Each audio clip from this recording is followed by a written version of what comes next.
I think it's important to believe in yourself. You know, if you don't, then, you know, why should anyone else? Cleethorpes it's a little seaside resort in the east coast of Lincolnshire. So it's northeast in the country. My business started about 6 years ago in 2009 when I graduated. And it started off very small, on my kitchen table from a very small collection that I made.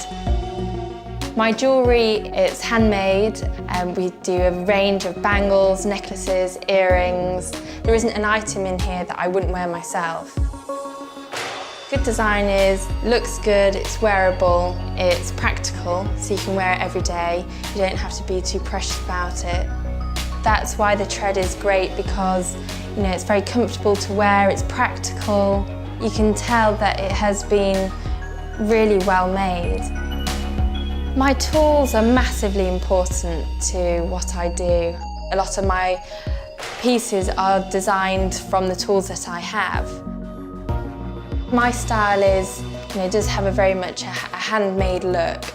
I like things to look worked, like they have a character. Not one bit is perfect, it's all different in their own little ways. The encouragement from my family and the support, that has been my biggest advantage with starting my business. I couldn't have done it without them. You know, I feel incredibly fortunate to be doing what I'm doing because I love jewellery. I live and breathe it. It's been my heart and soul, and every part of me has gone into it. I am proud of how much I have grown and how much the business has grown with me.